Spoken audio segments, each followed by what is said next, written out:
Welcome, beloved. Today, I will be taking you through the story of Lot. According to Genesis 13, Lot, the son of Haran and nephew of Abram, later known as Abraham, was born in Ur of the Chaldeans. After the untimely death of his father, Lot was taken under the care of his grandfather, Terah, and his uncle, Abram. The family embarked on a journey from Ur to the land of Canaan, settling temporarily in Haran. Following Terah's death, Abram received a divine call to continue to Canaan, and Lot chose to go with him. Genesis 13. Upon their arrival in Canaan, both Abram and Lot prospered, amassing significant wealth in livestock, silver, and gold. Their combined prosperity led to overcrowding, causing disputes between their herdsmen over grazing land and water resources. To maintain peace, Abram proposed a separation, offering Lot the first choice of land.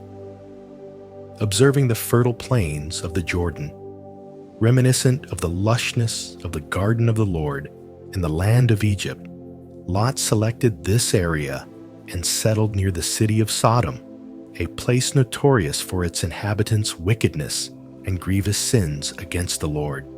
According to Genesis 13, over time, Lot integrated into the society of Sodom, even becoming a prominent figure who sat at the city gate, a position indicating authority and respect.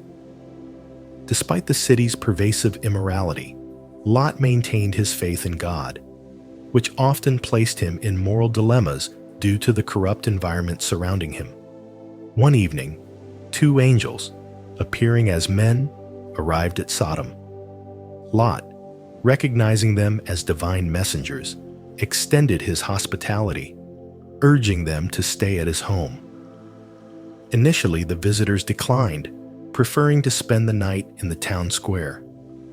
However, Lot insisted, aware of the dangers they might face, and they eventually agreed. He prepared a meal for them, including unleavened bread, and they dined together according to Genesis 18. As night fell, the men of Sodom, both young and old, surrounded Lot's house, demanding that he bring out his guests so they could abuse them.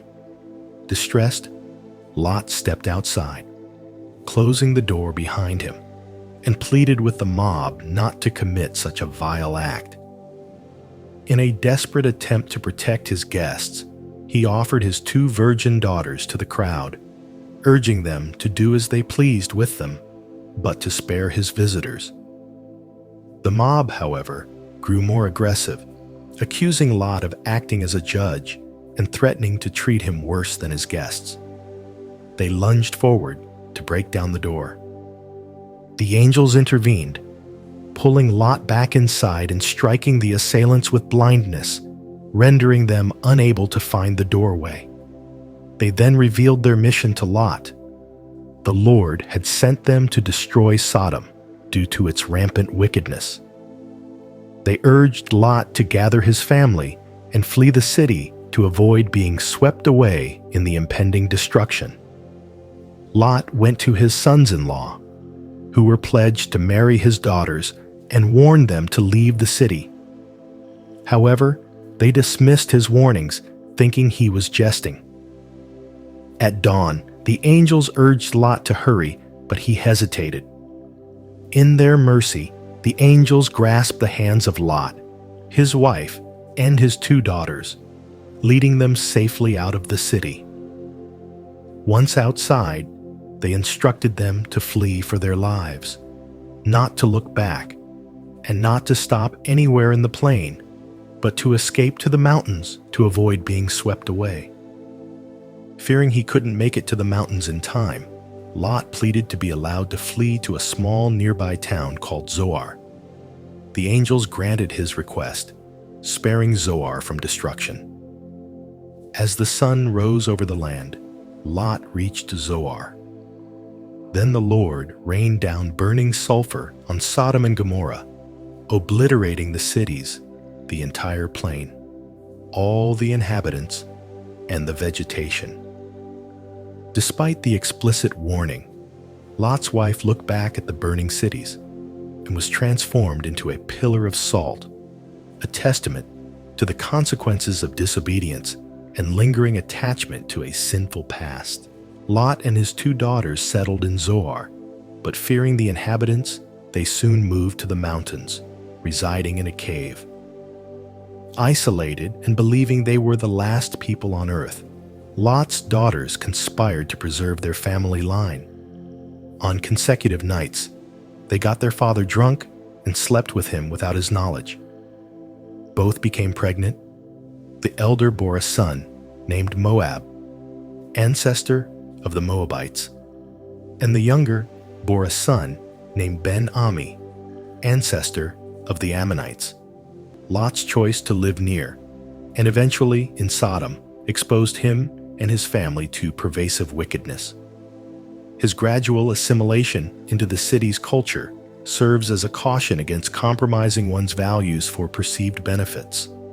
Lot's wife, despite the clear command, looked back at the burning cities, indicating her lingering attachment to her past life.